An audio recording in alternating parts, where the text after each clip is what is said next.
विवृतं देवसुरैः सदा वन्द्यं ग्रहैश्च परिवेष्टितं ध्यायन् स्तवन् पठन् नाम यः सूर्यकवचं सदा।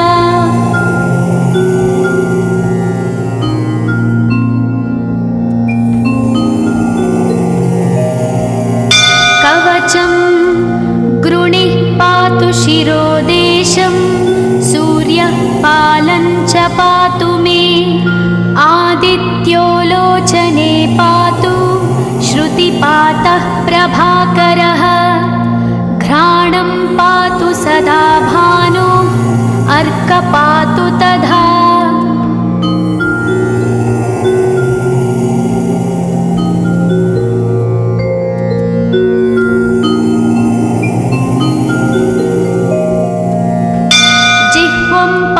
जगन्नाथः कण्ठं पातु विभावसु स्कन्धौ ग्रहपतिः पातु भुजौ पातु प्रभाकरः अहस्करः पातु हस्तौ हृदयं पातु भानुमान्।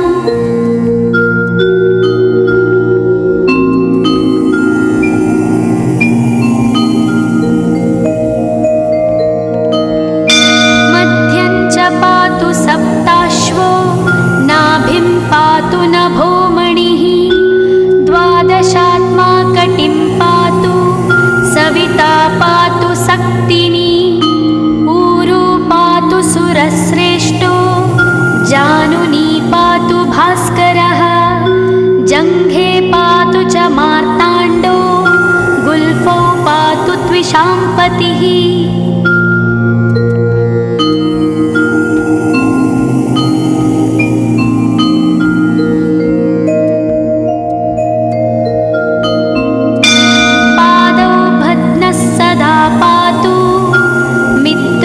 सकलं वपुः वेदत्रयात्मकस्वामिन् नारायण जगत्पते आयतयामं तं कञ्ची द्वेदरूपः प्रभाकरः स्तोत्रेणानेन सन्तुष्टो बालखिल्यादिभिर्वृतः।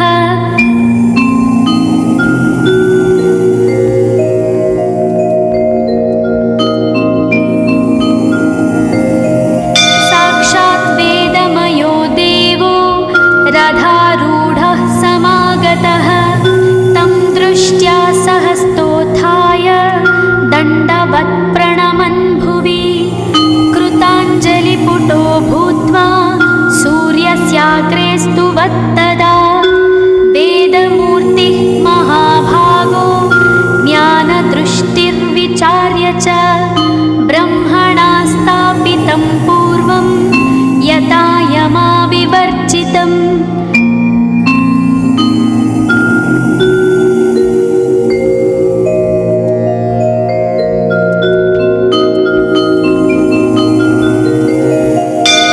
सत्त्वप्रधानं शुक्लाख्यं वेदरूपमनामयं शब्दब्रह्ममयं वेदं सत्कर्म ब्रह्मवाचकम् मुनिमध्यापयामास प्रथमं सविता स्वयं तेन प्रथमदत्तेन वेदेन परमेश्वरः यज्ञवल्क्यो मुनिश्रेष्ठः कृतकृत्यो भवत्तदा।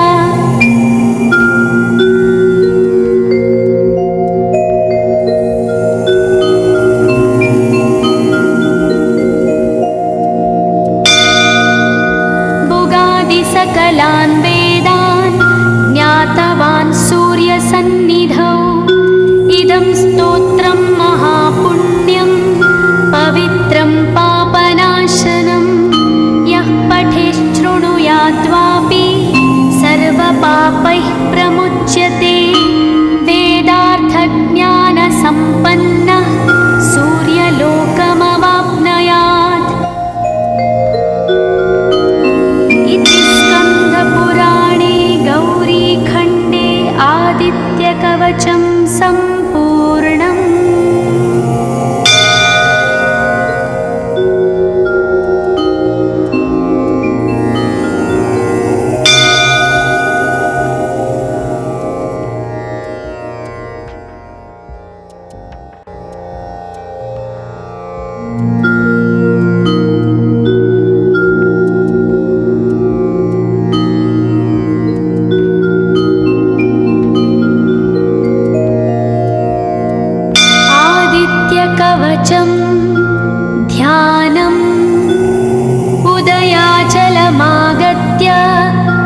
विवृतं देवसुरैः सदा वन्द्यं ग्रहैश्च परिवेष्टितं ध्यायन् स्तवन् पठन् नाम यः सूर्यकवचं सदा।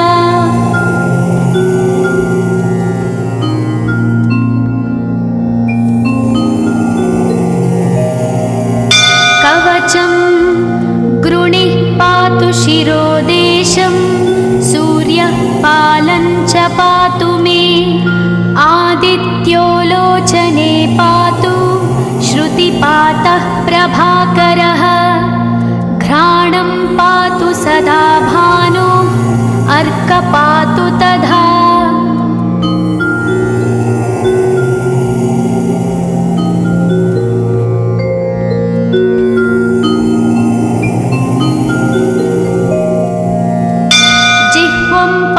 जगन्नाथः कण्ठं पातु विभावसु स्कन्धौ ग्रहपतिः पातु भुजौ पातु प्रभाकरः अहस्करः पातु हस्तौ हृदयं पातु भानुमान्।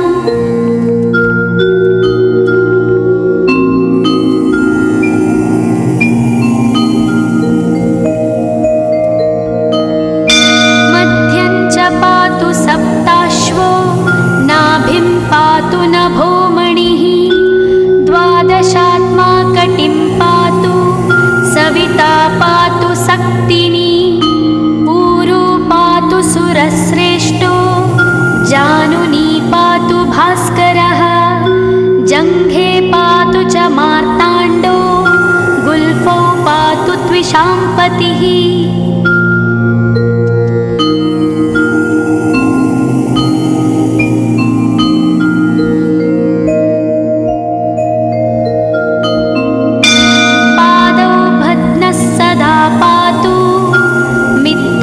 सकलं वपुः वेदत्रयात्मकस्वामिन् नारायण जगत्पते आयतयामं तं कञ्ची द्वेदरूपः प्रभाकरः स्तोत्रेणानेन सन्तुष्टो बालखिल्यादिभिर्वृतः।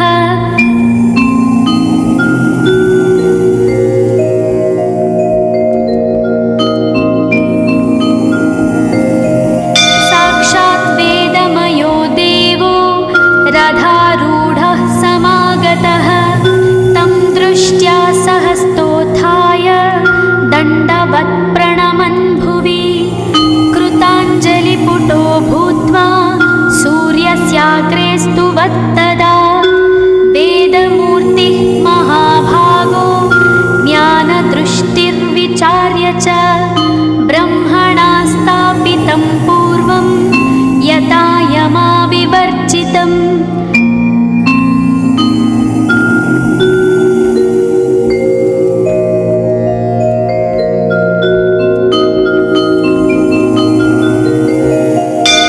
सत्त्वप्रधानं शुक्लाख्यं वेदरूपमनामयं शब्दब्रह्ममयं वेदं सत्कर्म ब्रह्मवाचकम् मुनिमध्यापयामास प्रथमं सविता स्वयं तेन प्रथमदत्तेन वेदेन परमेश्वरः यज्ञवल्क्यो मुनिश्रेष्ठः कृतकृत्यो भवत्तदा।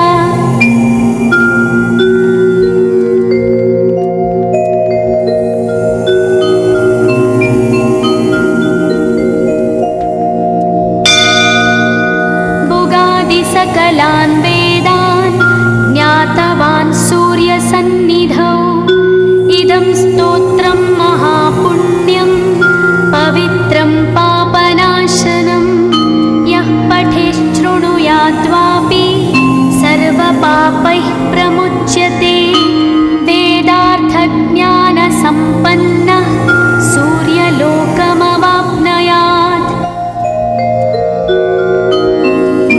स्कन्दपुराणे गौरीखण्डे आदित्यकवचं सम्पूर्णम्।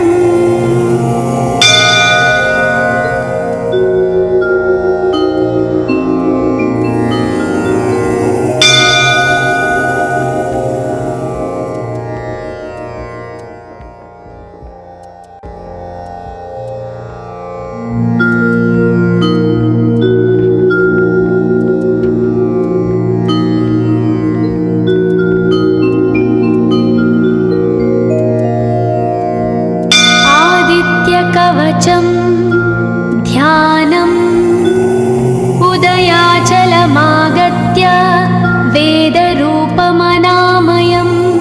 तुष्टावपरया भक्ता वालखिल्यादिभिर्वृतं देवसुरैः सदा वन्द्यं ग्रहैश्च परिवेष्टितं ध्यायन् स्तवन् पठन् नाम यः सूर्यकवचं सदा।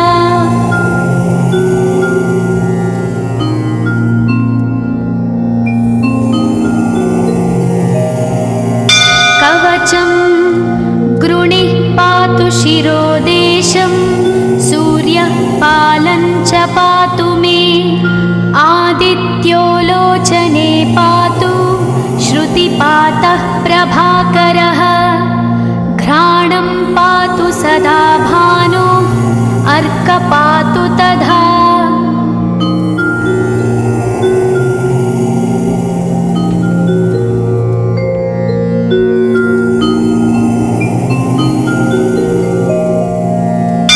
जिह्वं पातु जगन्नाथः कण्ठं पातु विभावसु स्कन्धौ ग्रहपतिः पातु भुजौ पातु प्रभाकरः अहस्करः पातु हस्तौ हृदयं पातु भानुमान्।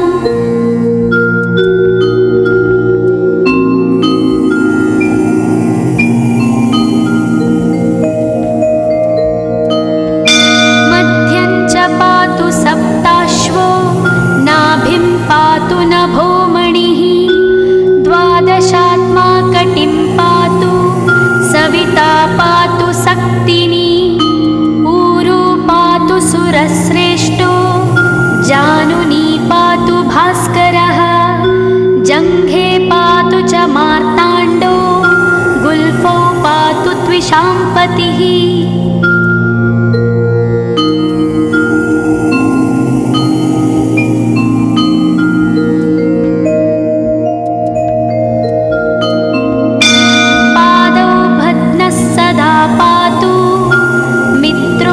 सकलं वपुः वेदत्रयात्मकस्वामिन् नारायण जगत्पते आयतयामं तं कञ्ची द्वेदरूपः प्रभाकरः स्तोत्रेणानेन सन्तुष्टो वालखिल्यादिभिर्वृतः।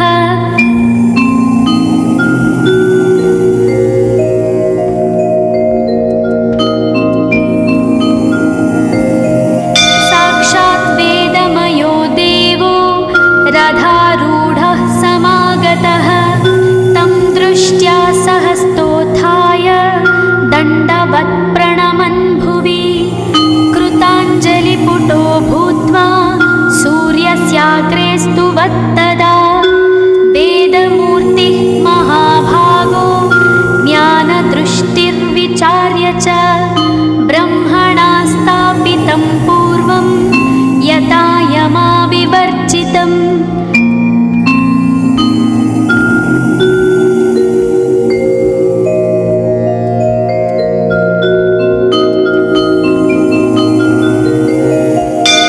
सत्त्वप्रधानं शुक्लाख्यं वेदरूपमनामयं शब्दब्रह्ममयं वेदं सत्कर्म ब्रह्मवाचकं मुनिमध्यापयामास प्रथमं सविता स्वयं तेन प्रथमदत्तेन वेदेन परमेश्वरः यज्ञवल्क्यो मुनिश्रेष्ठः कृतकृत्यो भवत्तदा।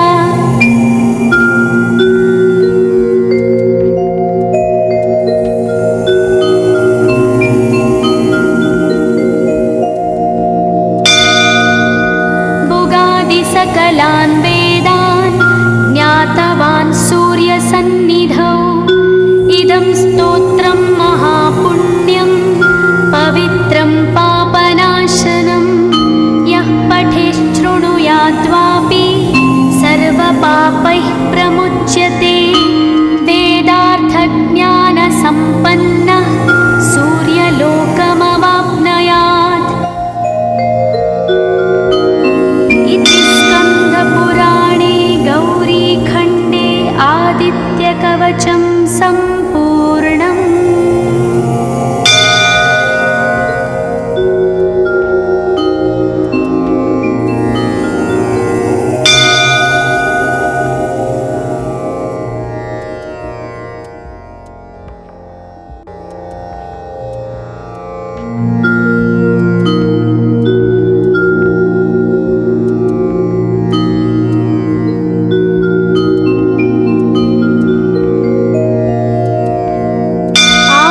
आदित्यकवचं ध्यानम् उदयाचलमागत्य वेदरूपमनामयं तुष्टावपरया भक्ता वालखिल्यादिभिर्वृतं देवसुरैः सदा वन्द्यं ग्रहैश्च परिवेष्टितं ध्यायन् स्तवन् पठन् नाम यः सूर्यकवचं सदा।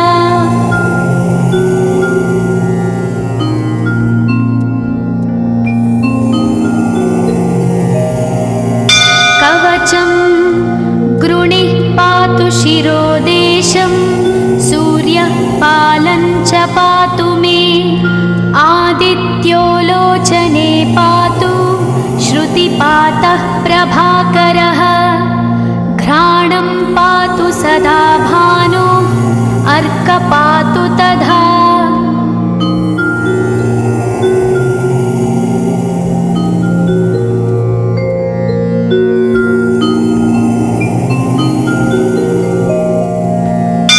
जिह्वं पातु जगन्नाथः कण्ठं पातु विभावसु स्कन्धौ ग्रहपतिः पातु भुजौ पातु प्रभाकरः अहस्करः पातु हस्तौ हृदयं पातु भानुमान्।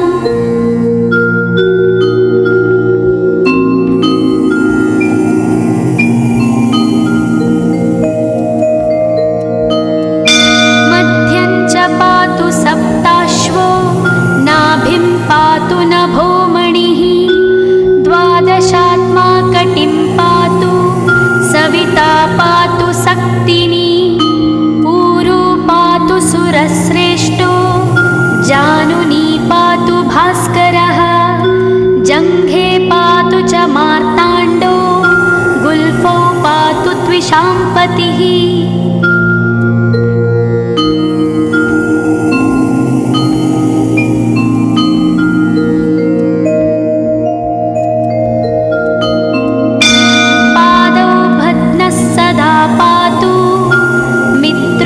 सकलं वपुः वेदत्रयात्मकस्वामिन् नारायण जगत्पते आयतयामं तं कञ्ची द्वेदरूपः प्रभाकरः स्तोत्रेणानेन सन्तुष्टो वालखिल्यादिभिर्वृतः।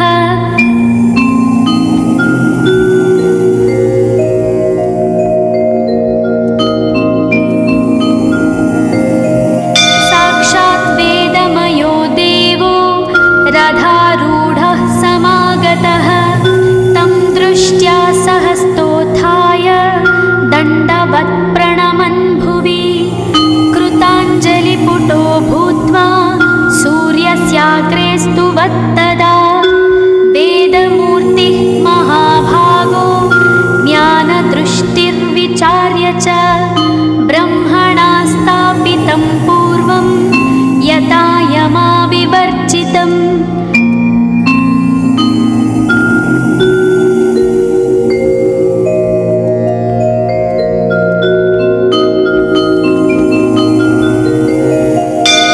सत्त्वप्रधानं शुक्लाख्यं वेदरूपमनामयं शब्दब्रह्ममयं वेदं सत्कर्म ब्रह्मवाचकं मुनिमध्यापयामास प्रथमं सविता स्वयं तेन प्रथमदत्तेन वेदेन परमेश्वरः यज्ञवल्क्यो मुनिश्रेष्ठः कृतकृत्यो भवत्तदा।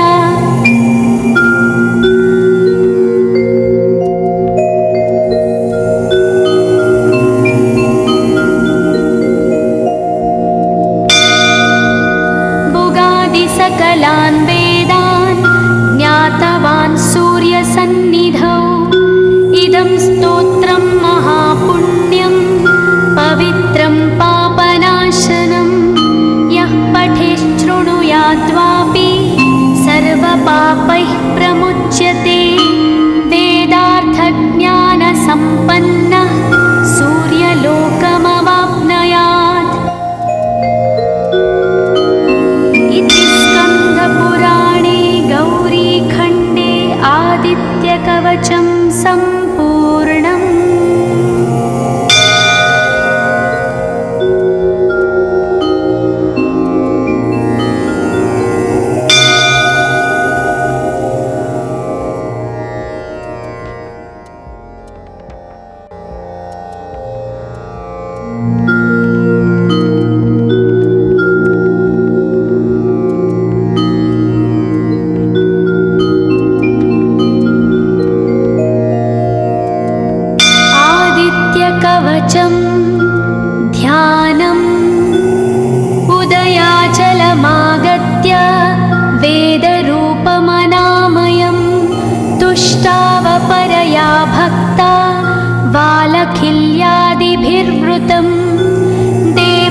सदा वन्द्यं ग्रहैश्च परिवेष्टितं ध्यायन् स्तवन् पठन् नाम यः सूर्यकवचं सदा।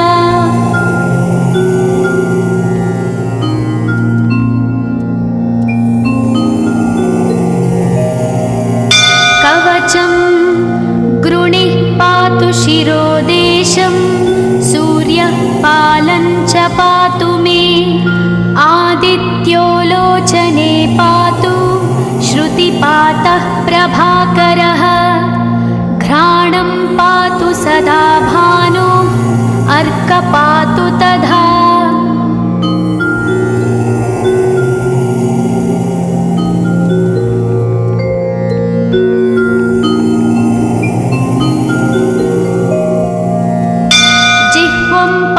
जगन्नाथः कण्ठं पातु विभावसु स्कन्धौ ग्रहपतिः पातु भुजौ पातु प्रभाकरः अहस्करः पातु हस्तौ हृदयं पातु भानुमान्।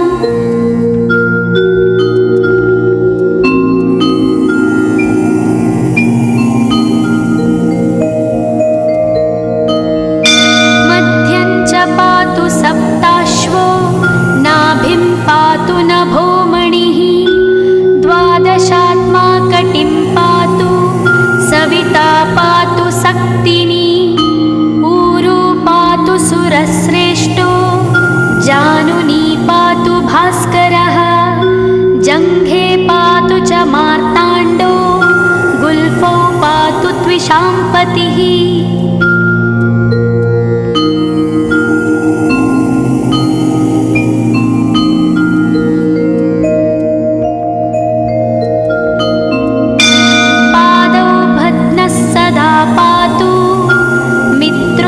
सकलं वपुः वेदत्रयात्मकस्वामिन् नारायण जगत्पते आयतयामं तं कञ्ची द्वेदरूपः प्रभाकरः स्तोत्रेणानेन सन्तुष्टो बालखिल्यादिभिर्वृतः।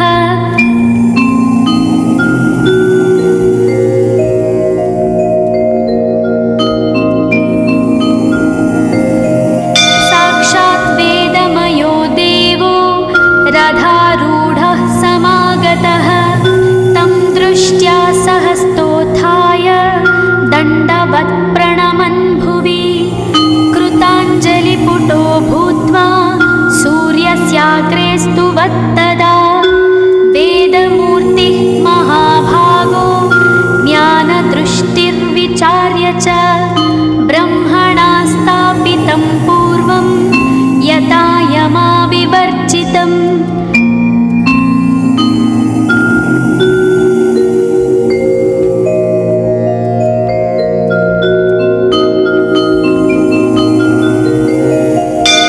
सत्त्वप्रधानं शुक्लाख्यं वेदरूपमनामयं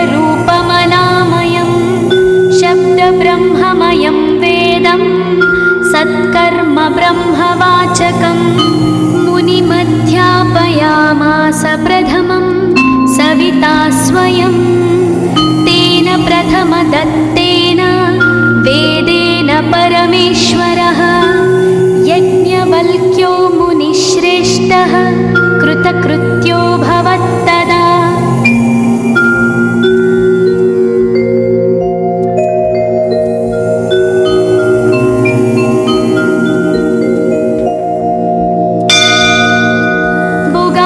सकलान् वेदान् ज्ञातवान् सूर्यसन्निधौ इदं स्तोत्रं महापुण्यं पवित्रं पापनाशनं यः पठेच्छृणुयाद्वापि सर्वपापैः प्रमुच्यते वेदार्थज्ञानसम्पन्नः सूर्यलोकमवाप्नुयात्। पुराणे गौरीखण्डे आदित्यकवचं सम्पूर्णम्।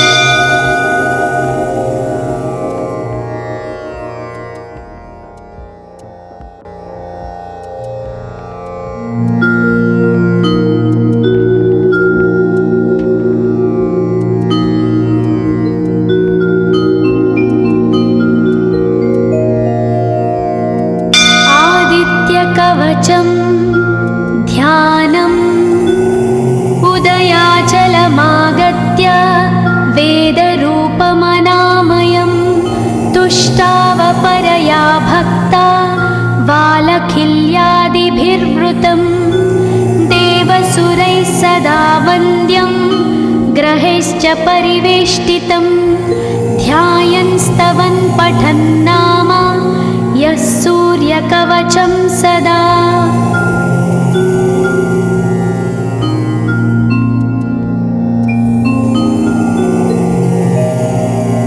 कवचं गृणिः पातु शिरोदेशं सूर्यः पालं च पातु मे आदित्यो लोचने पातु श्रुतिपातः प्रभाकरः घ्राणं पातु सदा भानो अर्कपातु तथा।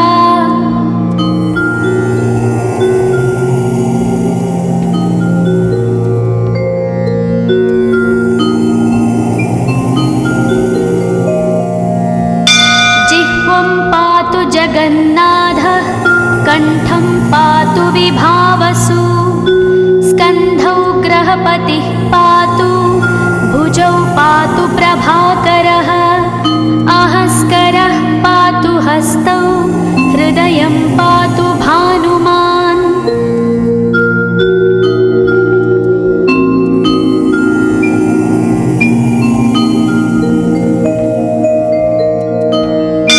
मध्यं च पातु सप्ताश्वो नाभिं पातु नभोमणिः द्वादशात्मा कटिं पातु सविता पातु सक्तिनी ऊरू पातु सुरश्रेष्ठो जानुनी पातु भास्करः जङ्घे पातु च मार्ताण्डो गुल्फौ पातु त्विषाम्पतिः।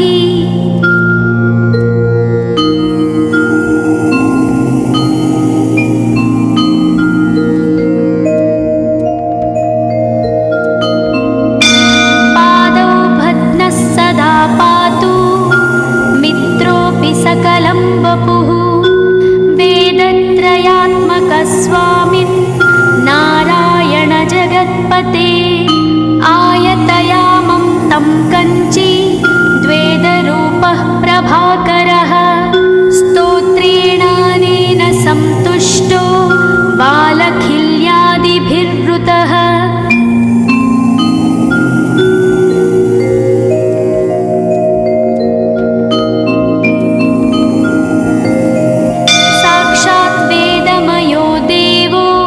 रथारूढः समागतः तं दृष्ट्या सहस्तोत्थाय दण्डवत् प्रणमन् भुवि कृताञ्जलिपुटो भूत्वा सूर्यस्याग्रे स्तुवत्तदा वेदमूर्तिः महाभागो ज्ञानदृष्टिर्विचार्य च ब्रह्मणा स्थापितं पूर्वं यथा यमाविवर्जितम्।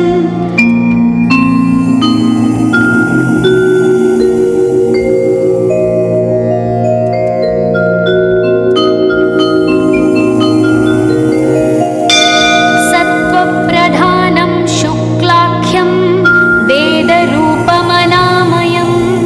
शब्दब्रह्ममयं वेदं सत्कर्म ब्रह्मवाचकम् मुनिमध्यापयामास प्रथमं सविता स्वयं तेन प्रथमदत्तेन वेदेन परमेश्वरः यज्ञवल्क्यो मुनिश्रेष्ठः कृतकृत्यो भवत्तदा।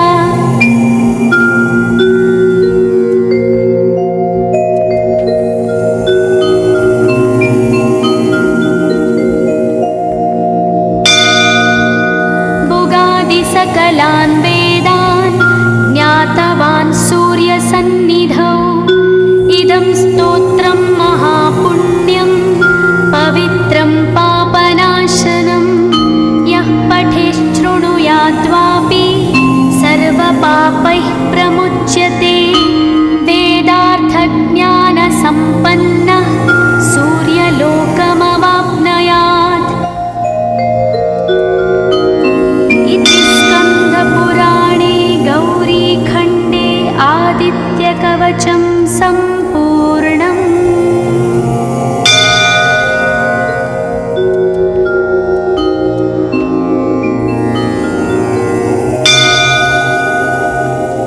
ॐ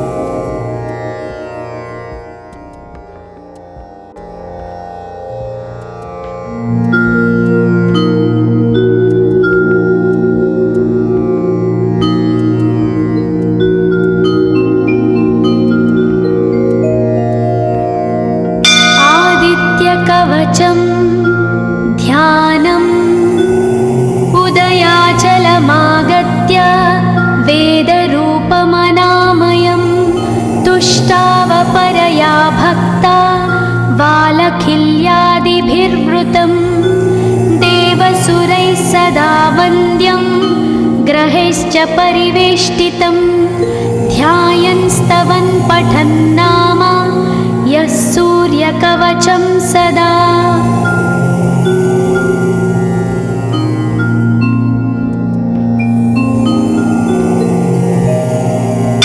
कवचं गृणिः पातु शिरोदेशं सूर्यः पालं च पातु मे आदित्यो लोचने पातु श्रुतिपातः प्रभाकरः घ्राणं पातु सदा भानो अर्कः पातु तथा।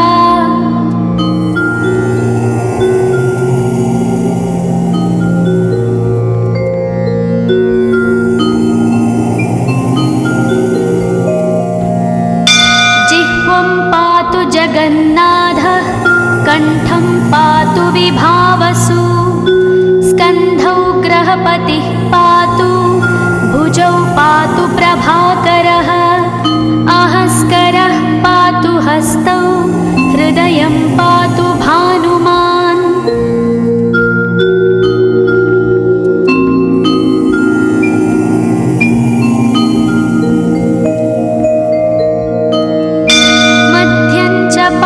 सप्ताश्वो नाभिं पातु नभोमणिः द्वादशात्मा कटिं पातु सविता पातु सक्तिनी ऊरू पातु सुरश्रेष्ठो जानुनी पातु भास्करः जङ्घे पातु च मार्ताण्डो गुल्फौ पातु त्विषाम्पतिः।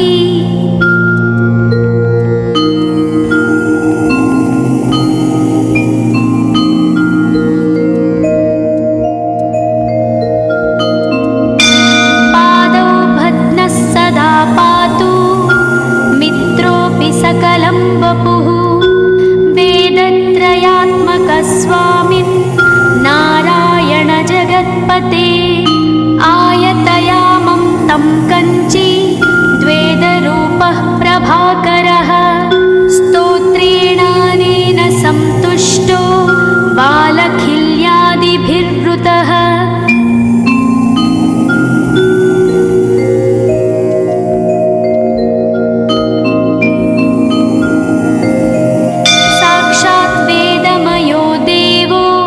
रथारूढः समागतः तं दृष्ट्या सहस्तोत्थाय दण्डवत् प्रणमन् भुवि कृताञ्जलिपुटो भूत्वा सूर्यस्याग्रे स्तुवत्तदा वेदमूर्तिः महाभागो ज्ञानदृष्टिर्विचार्य च ब्रह्मणा स्थापितं पूर्वं यथा यमाविवर्जितम्।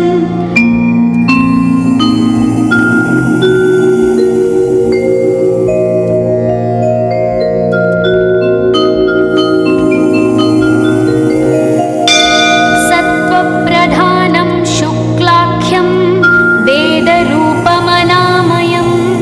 शब्दब्रह्ममयं वेदं सत्कर्म ब्रह्मवाचकम् मुनिमध्यापयामास प्रथमं सविता स्वयं तेन प्रथमदत्तेन वेदेन परमेश्वरः यज्ञवल्क्यो मुनिश्रेष्ठः कृतकृत्यो भवत्तदा।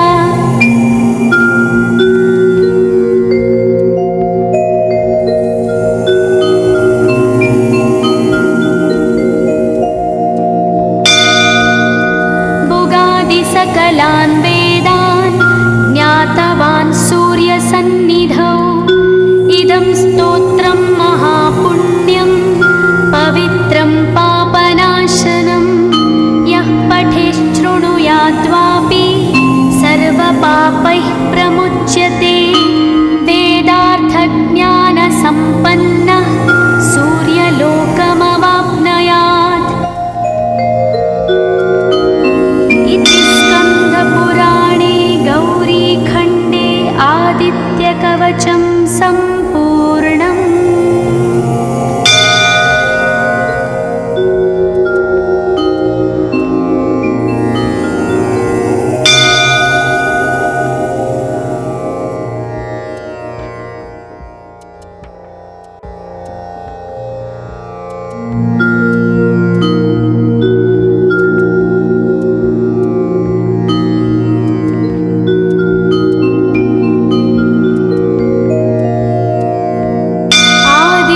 कवचं ध्यानम् उदयाचलमागत्य वेदरूपमनामयं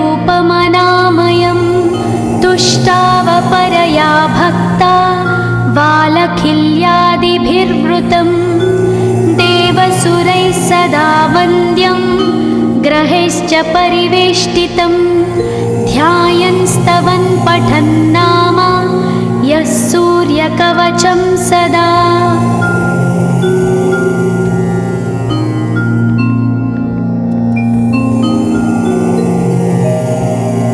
कवचं गृणिः पातु शिरोदेशं सूर्यः पालं च पातु मे आदित्यो लोचने पातु श्रुतिपातः प्रभाकरः घ्राणं पातु सदा भानो अर्कपातु तथा।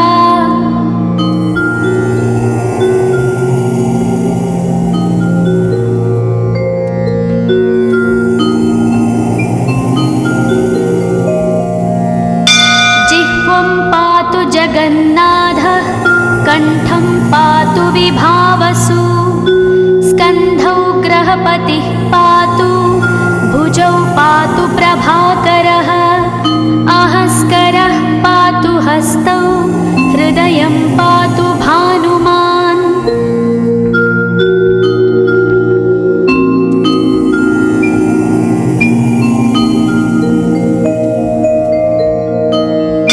मध्यं च पातु सप्ताश्वो नाभिं पातु नभोमणिः द्वादशात्मा कटिं पातु सविता पातु सक्तिनी ऊरू पातु सुरश्रेष्ठो जानुनी पातु भास्करः जङ्घे पातु च मार्ताण्डो गुल्फौ पातु त्विषाम्पतिः।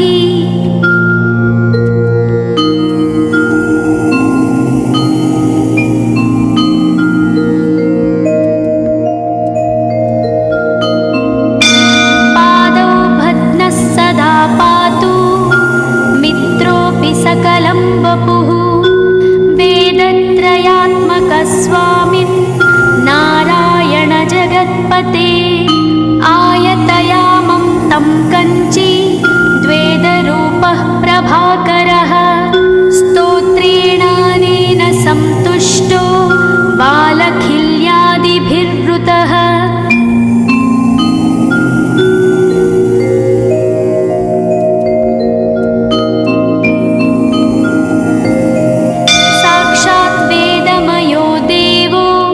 रथारूढः समागतः तं दृष्ट्या सहस्तोत्थाय दण्डवत् प्रणमन् भुवि कृताञ्जलिपुटो भूत्वा सूर्यस्याग्रे स्तुवत्तदा वेदमूर्तिः महाभागो ज्ञानदृष्टिर्विचार्य च ब्रह्मणा स्थापितं पूर्वं यथा यमाविवर्जितम्।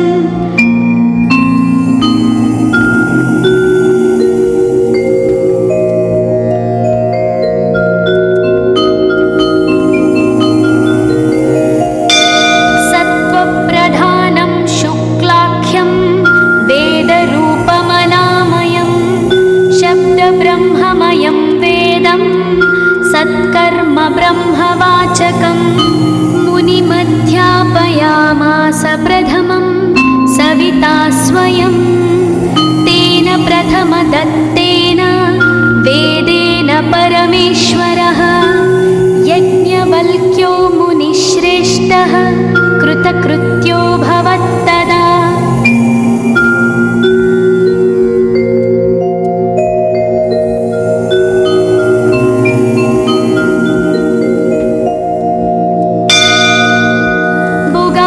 सकलान् वेदान् ज्ञातवान् सूर्यसन्निधौ इदं स्तोत्रं महापुण्यं पवित्रं पापनाशनं यः पठेच्छृणुयात्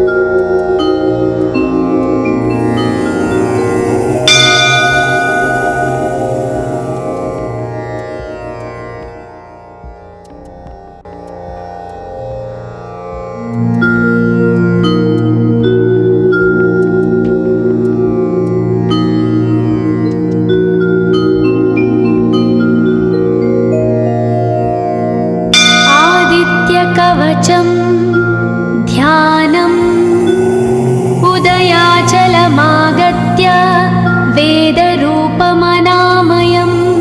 तुष्टावपरया भक्ता वालखिल्यादिभिर्वृतं देवसुरैः सदा वन्द्यं ग्रहैश्च परिवेष्टितं ध्यायन् स्तवन् पठन् नाम यः सूर्यकवचं सदा।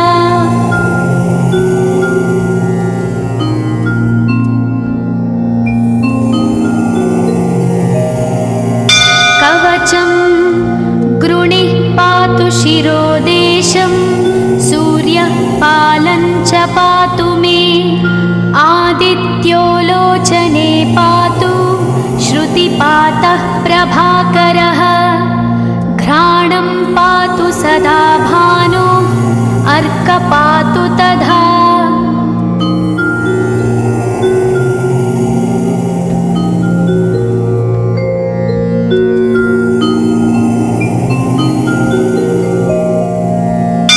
जिह्वं पातु जगन्नाथः कण्ठं पातु विभावसु स्कन्धौ ग्रहपतिः पातु भुजौ पातु प्रभाकरः अहस्करः पातु हस्तौ हृदयं पातु भानुमान्।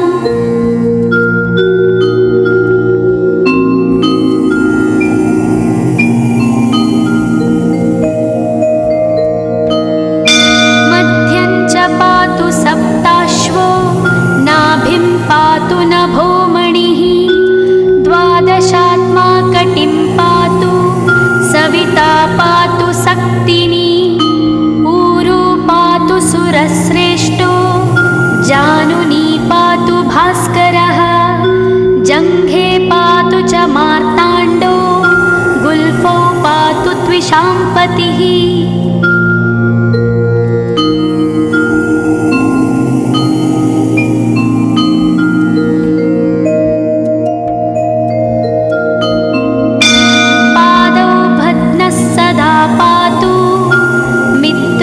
सकलं वपुः वेदत्रयात्मकस्वामिन् नारायण जगत्पते आयतयामं तं कञ्ची द्वेदरूपः प्रभाकरः स्तोत्रेणानेन सन्तुष्टो वालखिल्यादिभिर्वृतः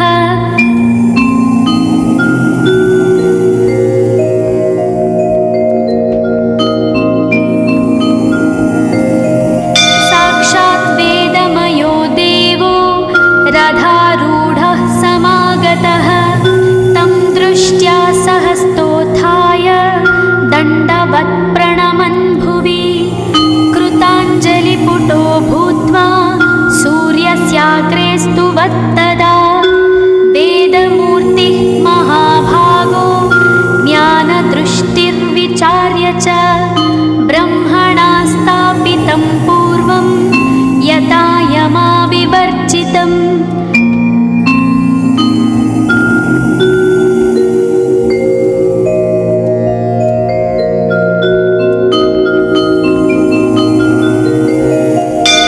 सत्त्वप्रधानं शुक्लाख्यं वेदरूपमनामयं शब्दब्रह्ममयं वेदं सत्कर्म ब्रह्मवाचकं मुनिमध्यापयामास प्रथमं सविता स्वयं तेन प्रथमदत्तेन वेदेन परमेश्वरः यज्ञवल्क्यो मुनिश्रेष्ठः कृतकृत्यो भवत्तदा।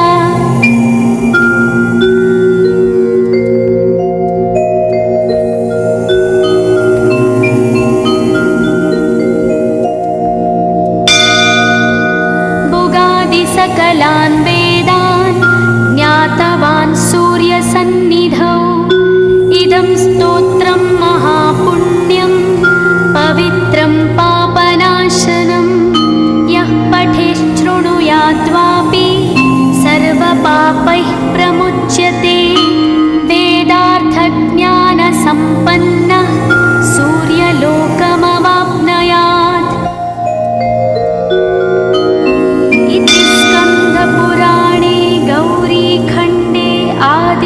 कवचं सम्पूर्णम्